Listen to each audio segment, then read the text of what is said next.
Hello everybody, welcome back to Middle-earth. This is Count MRVHS with episode 3, a very short episode here of our Chiefdom of Rhun campaign.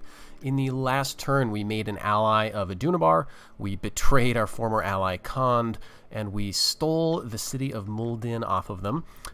And here we are. I've moved out Ulwar, the general in that fight of the city. I do not want him to pick up the governorship as he is an inept governor. So we're just going to leave him outside for the moment. I do expect a Khand army to be marching my way fairly soon, and I've started to get some reinforcements down towards him in anticipation of that. In other news, all our belligerence is starting to pay off. We have Barada of the Eastland Plains looking at a fat 7 authority stat. This is up 2 from his 5 from the previous turn.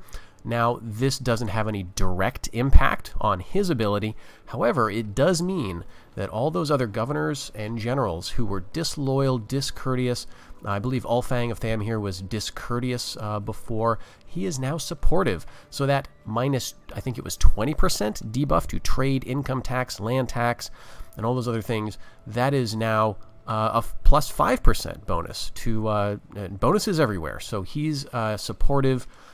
In Fennis Rim, the governor here is also supportive, and our commanders in the field, well, he's still discourteous, but who cares? He's not a governor. We do have, let's see, our High Chieftain's heir is staunch, which is a couple of steps up above supportive even. So this is looking fantastic. He has changed. Notice this, very interesting. I just mentioned in the last episode about our alignment. He started, Lorgan of West Rhun here, started off as a shadow cult follower, but after spending a couple of turns in this settlement with brawling contests here, these are conversion building that encourages people to follow the ways of darkness, he has changed alignment. He's changed his tune, and that is fantastic news for the future of our realm, because the majority of our family members are going to be followers of darkness, and we do not want a cultist to be leading that and getting all of the disloyalty that would come along with it. So we're going to just click end turn here, and we'll see what the season brings.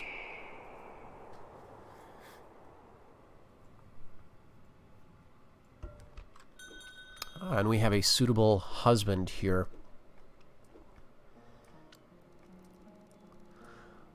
Let's see, he's a poor governor. He is a competent commander, and it might not be a bad thing to have an extra, field commander running around, at least an extra unit of cavalry. He's energetic. He's a casual fighter, which means at least he doesn't get any penalties.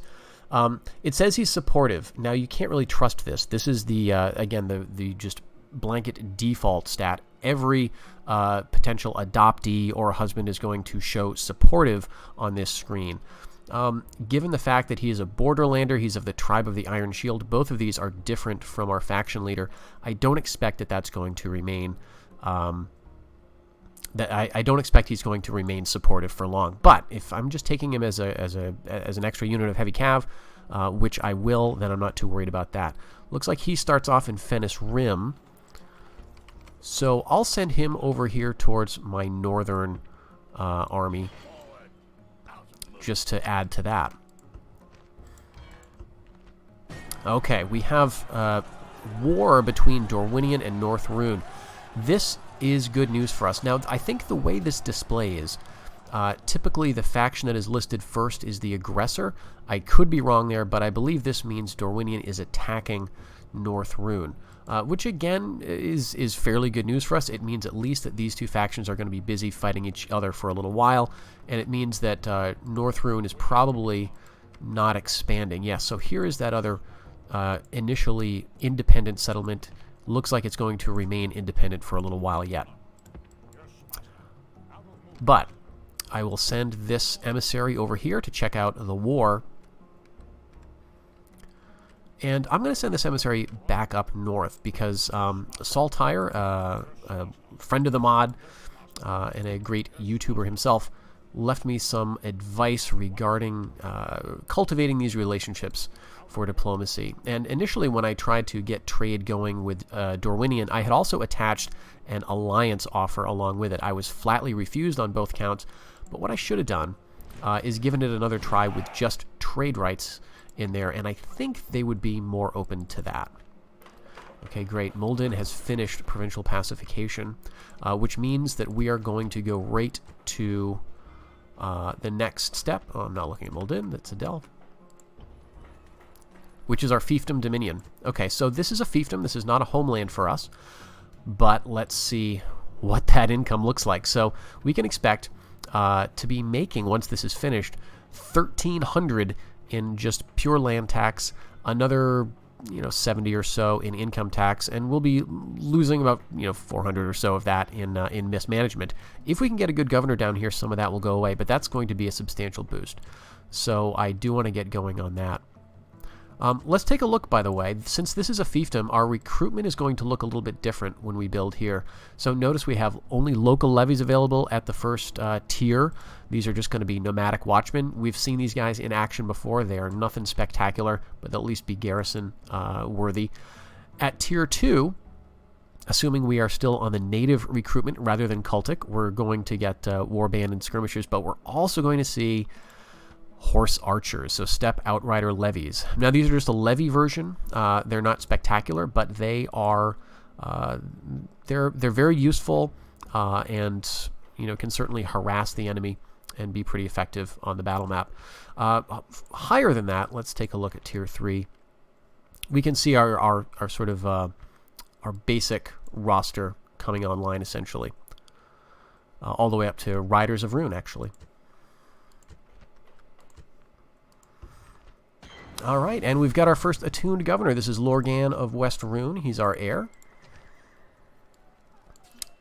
After spending enough time in the settlement as the governor, he's now considered attuned.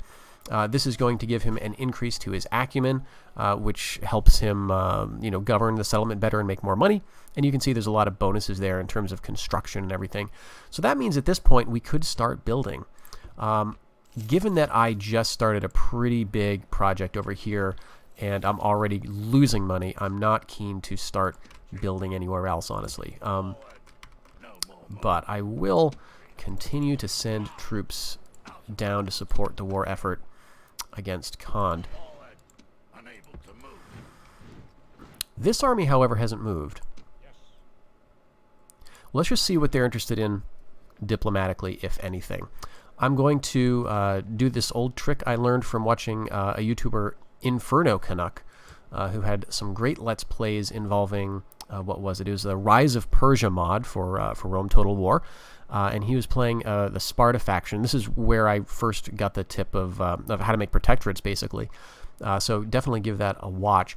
He would do this thing where he would offer map information, or he would just offer 100 gold and just leave the demand side blank just to gauge what the AI factions were interested in. So we'll just see here. If they're curious or want a ceasefire, they would have asked for that back. But no, they're not too interested in anything at this point.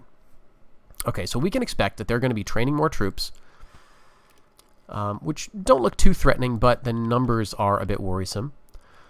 And they're going to be sending them north. So that means I got to keep the pressure on. Got to keep training. All right, I've got one archer here. Another archer there. 2 archers here. Let's do just one more archer out of Amrun Door. And then we'll call it good for that. I also went ahead in between turns there and queued up some Spearmen of Rhun. This is because, well, I had 2 and 3 in this army already. I had 2 axemen, so 4 spearmen and 2 I just like to keep things symmetrical. But also the spearmen are tougher. They've got better morale. These axemen do have a good war cry, but they are liable to rout compared to the spearmen.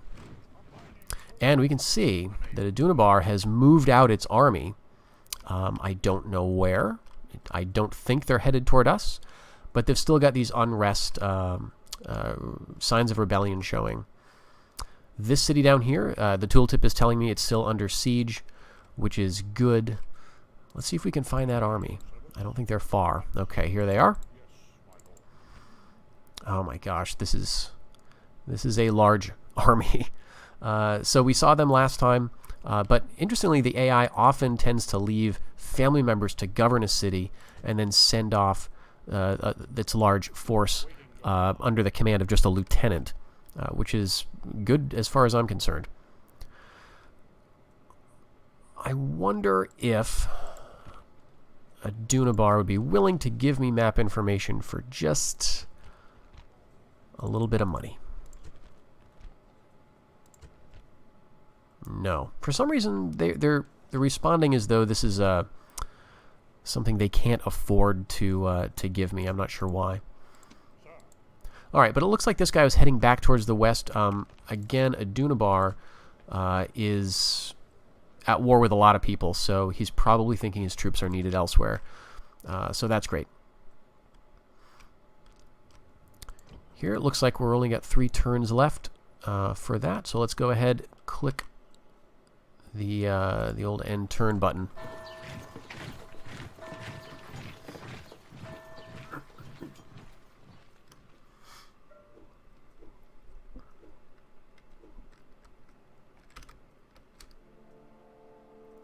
All right, another war, Harad and Harondor. Okay, again, if my reading of this is correct, Harad is attacking Harondor, which is not good. I would prefer Harondor to do well so they can continue to put pressure on a Dunabar. It could be that a Dunabar has begun to push south into Harondor's territory and Harad is now piling on, so I don't know. That's why I would actually really love to get a Dunabar's map information. We've recruited, and we've got a couple of other attuned governors. This is the Fennis Rim settlement and the Erebos settlement, so we should be looking at a bit of an uptick in terms of our income. And we lost money that last turn because of the building. So let's just see if we can follow that army. There it is. Very good. They're still heading southwest.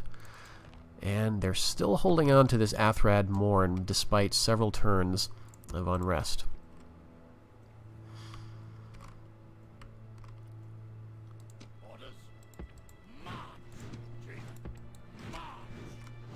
Alright, and this is our army that we're worried about here.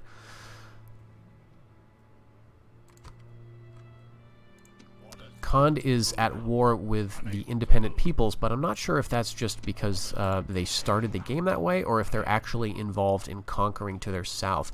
Khand has a couple of settlements in this area that start off as independent, and they are victory condition requirements for Khand. So it would be nice to think that they're heading down there and getting into trouble with the rebels, but that may not be the case.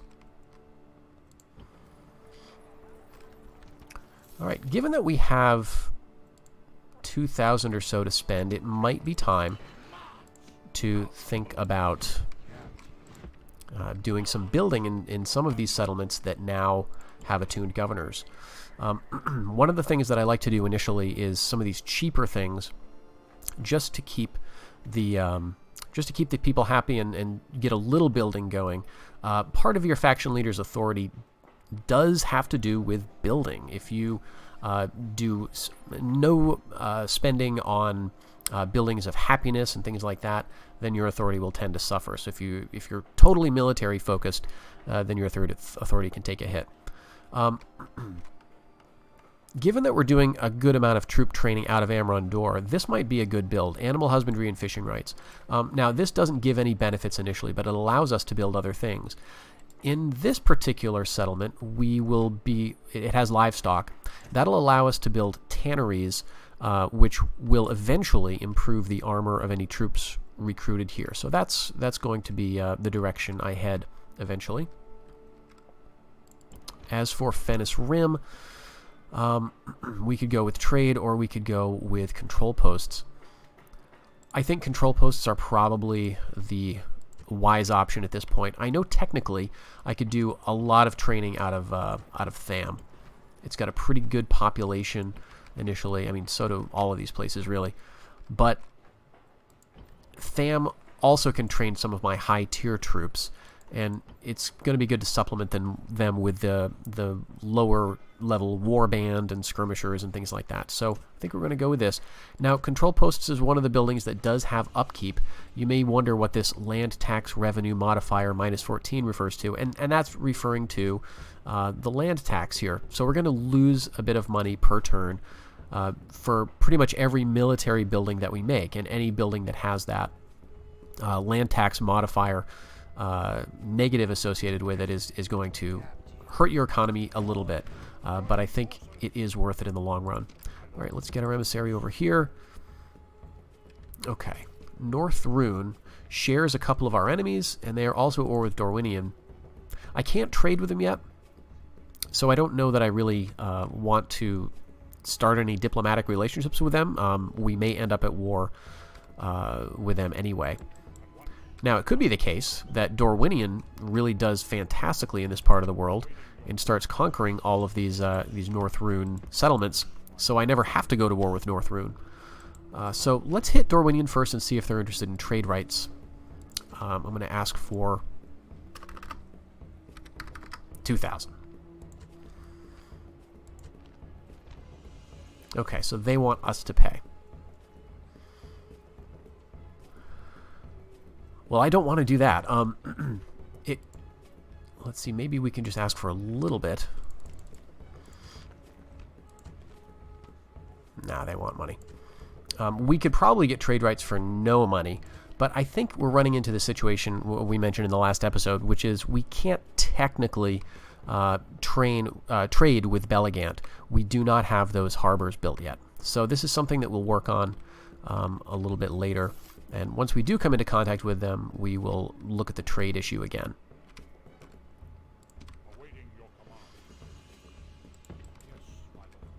I will send this emissary back in this part of the world.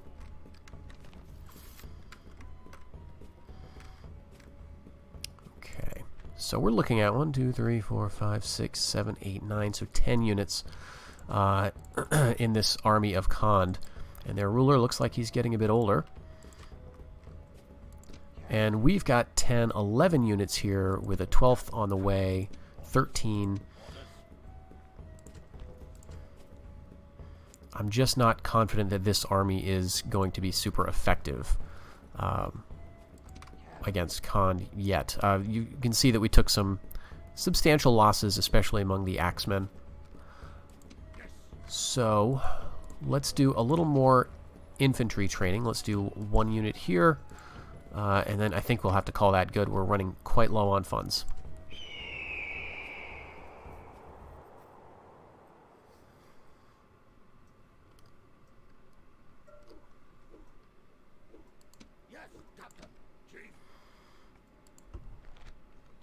Okay. Adunabar has picked up an ally, and they have lost an enemy. This often happens. Adunabar and the elves don't really border each other initially, and so they will often just stop fighting. And Harad and Adunabar have formed an alliance. That's not great for me. Okay, Amrondor has got axemen. Send them down.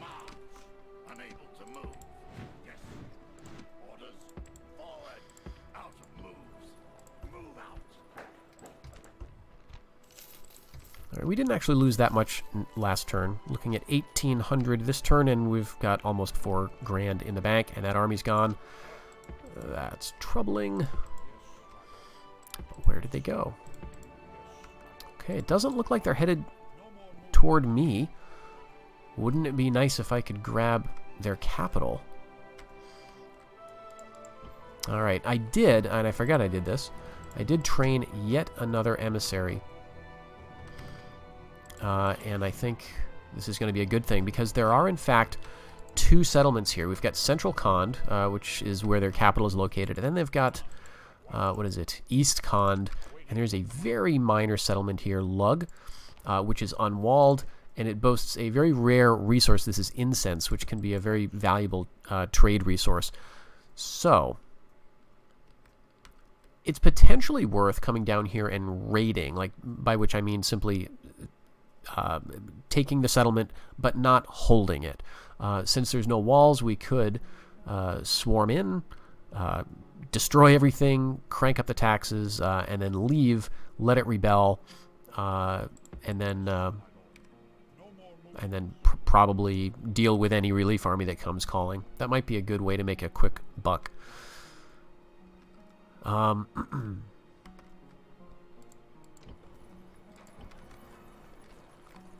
Do have a unit of warband here. How many skirmishers do we have?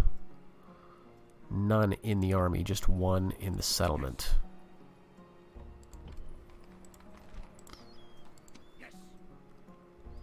Well, I think I would rather have the warband, actually. We've got 3 here, so 4 warband would be nice and even.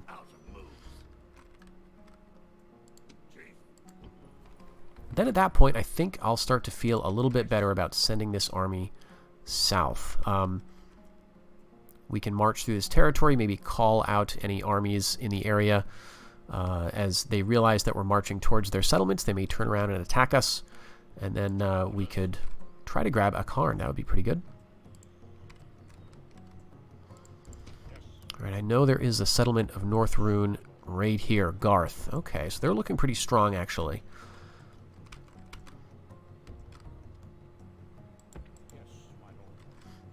And there's another one over to the west, and this is where Dorwinion was headed.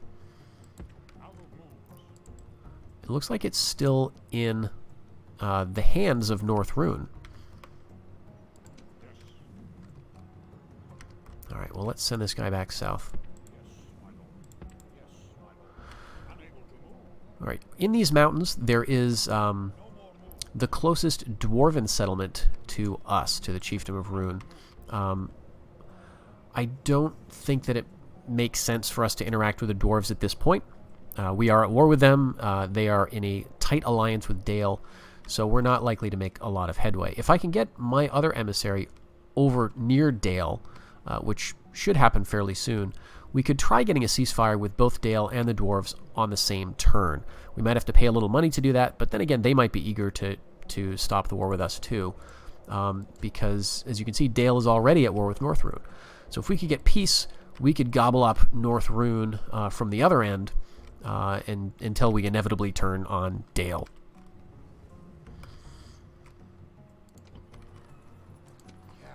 Alright, is this army large enough? Okay, check it out.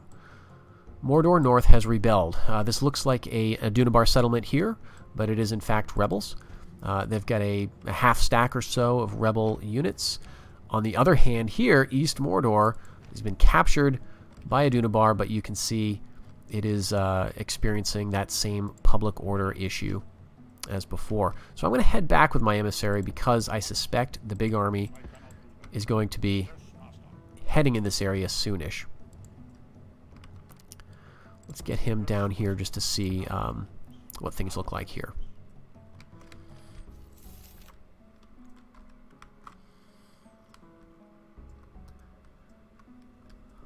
Alright, and do we want to build anything this turn? We did build a little in Amrundor. No, you know what? I think I'm going to call it there, ladies and gentlemen. This is a short episode. We will pass the turn, and we will meet you back with the next one. Thanks very much. Bye-bye.